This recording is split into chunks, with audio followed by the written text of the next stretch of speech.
If there's one thing that makes me think of the holidays, it's gingerbread men. And although I've never actually met anybody who's made gingerbread men, the idea of a little shortbread cookie smiling and making everybody happy is something that I love, which yes, I know is corny. It got me thinking, what if I turned a gingerbread man into an OC? So that's what we're gonna do today. So hi everyone, I'm Ward, welcome to my channel Wardrawsalot, and today we're gonna make an OC from a dessert, which is gingerbread men. So first off, I've never eaten a gingerbread man in my entire life. They don't look like they taste good. That doesn't mean I would never try one. I totally would like to try one day, especially because it has frosting. But it looks like there's a lot more gingerbread man than there is like the sweet part to it. You know what I'm saying? Like there's like no chocolate and like it's barely any frosting. So I made sure to take that into account when I was making my gingerbread man here, because I was like, okay, if I'm making my own and customizing it, I want like a dumb amount of frosting. So the entire sweater there would be made out of frosting, including the hair. And then we have a nice amount of cookie to kind of offset that, you know, so it's not just all frosting and it's not just all cookie. I did also, for the sake of making a traditional gingerbread man, make a tiny one right next to the one that I made. I figured it was nice to have a kind of reference to look back to what a traditional gingerbread man would look like versus what I would do, because I just like very sweet things.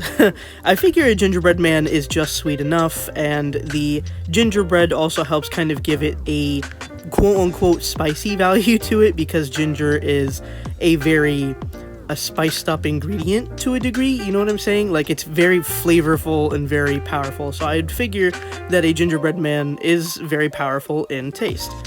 I did keep some elements between the old one and the new one, like the gumdrop eyes. I just decided to give mine a much more icy blue gumdrop eye, and it kind of matches the blue undertone of the frosting that I gave him. As for the small gingerbread man, as I was coloring him, I was like, this looks like suspiciously familiar, and then I went and looked up a photo, and I accidentally kind of doodled out Gingy from Shrek, because that's like the most notorious gingerbread man alive, I'd like to think. So it's kind of ingrained in my brain as to how he looks. I did keep the little red smile for the face too, for like that part of the frosting, and also the little frosting marks by the legs too. For the drawing itself, I decided that I should ground the gingerbread men to something, because I didn't want them just kind of like floating on the page. I don't mind if they're floating on the page because, you know, it's my sketchbook, I can totally, but I felt this time that it should be kind of put up against something to kind of read more that it's a gingerbread man and kind of like set the scene. So I put the gingerbread man under parchment paper and under a tray. Sometimes something simple like this really helps tell more of a story. And then a little additive of putting the frosting piping bag on the top right part of the screen also helps kind of read off more like it's a gingerbread man thing too. It's kind of nice to do stuff like that just so you can invite a story over to the viewer who's looking at your art, you know what I'm saying? For liner, I like to switch it back and forth between either using a black liner or colored liner, depending on the look that I want. And I wanted something a little bit more soft, so I used colors that were relative to what I colored in. So, for example, I have light blue undertones for the sweater. I used a blue ink to match, and it matches the hair and the eyes as well, because those are all elements of blue. Then we also have like the gingerbread man body, which is kind of like a warm brown. So as a result, I used a red wine ink to give it a nice subtle look. And then finally, what I did at the bottom was mark or swatch all the colors that I used so I could keep track and make sure that when I do turn it into the OC self, I have at least these colors to work off of. I can add or subtract from there, but I know I have my base colors ready at any time. So from here, I took elements that I put into this gingerbread man, like the sweater, the icy blue eyes, and the frosting hair, and went ahead and put it onto an OC.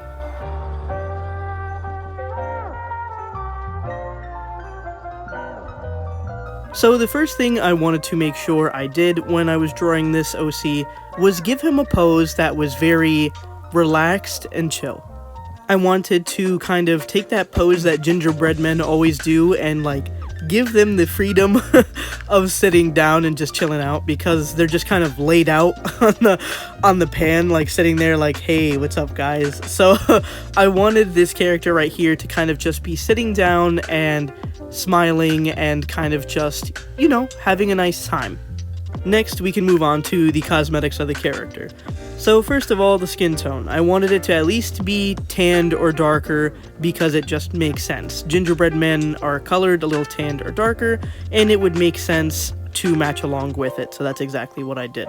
I did give the character just this beautiful smile, because all gingerbread men that I've seen are very happy and smiling, unless, you know, somebody decides not to make them that way, but I guess because traditionally they're pretty happy little dudes. That's exactly what I did for this character, and I love the way their face came out. Like, this is one of my favorite faces that I've drawn in a very long time, and he looks so fucking cute. Like, I can stare at his face all day, I'm telling you. The eyes are just like the jelly bean eyes that I put on that gingerbread man. They're a very icy blue kind of thing going on. I wanted to kind of play up the idea of winter more on the gingerbread man than Christmas, just for the sole fact that, you know, I don't celebrate Christmas. Don't get me wrong, I love the greens and the reds, and I love how everything looks, but I like a winter theme more sometimes, just because I can kind of fit into that category a little bit better, you know what I'm saying? Like, I always do Christmas illustrations and stuff like that, so I'm perfectly fine with that, and I actually love Christmas, ironically. I just don't celebrate it. But when it came to the gingerbread men, I was like, what if I did a more, like, winter kind of design instead of a Christmassy design? So instead of reds and greens for the frosting, I decided to go with this more icy blue kind of look, almost like to symbolize the cold and the snow and the ice, and basically everything at this point of the year. For the outfit, of course, I had to give him a turtleneck sweater. I love turtleneck sweaters. They make everybody look good. I don't care who you are, what you look like. If you put on a turtleneck sweater, you will automatically be like the most attractive person in the universe. This is not just me. This is a written rule somewhere in the sky. I don't fucking know, but literally everybody looks good with a turtleneck sweater, whether it's white or any other color, but especially if it's a black turtleneck sweater. So just put that as a side note. Buy yourself a black turtleneck sweater. I have one, and I be feeling great in it, I'm not gonna lie. But for the coloring of this drawing, what I wanted to do was take those blues that I kind of used and give them a purplish undertone, and I'm kind of glad that I did that. And the reason why is because when it came to coloring the pants, I was like, damn, I don't want to use the same blue color everywhere, then the outfit's going to be a little too monochrome and then look a little boring. So I played off of those purple undertones that I used for the blue and gave him purple pants, and then the shoes I gave purple accents. And I really like the color combo of the two. I didn't really think I would, honestly, but I'm kind of warmed up to it now. I kind of want to draw purple and blue more often together. Then again, it could just be because both of these colors are very light in tone, very pastel, so they kind of almost look similar enough in tone, you know what I'm saying? So it could play off as a monochrome outfit, but it necessarily isn't, because it does have that nice hint of purple, and I really like that. Now we get to the part that I feel like really brought this drawing together, and it's the line art. I wanted to use a softer inking like I did with the gingerbread man, and I'm so happy I did, because I think the black ink would have really looked harsh up against these pastelish colors, and I was worried about that, which is why I went instead with this blue ink that I had, and I was like, you know what, I should use this blue ink more often to kind of give a softer look.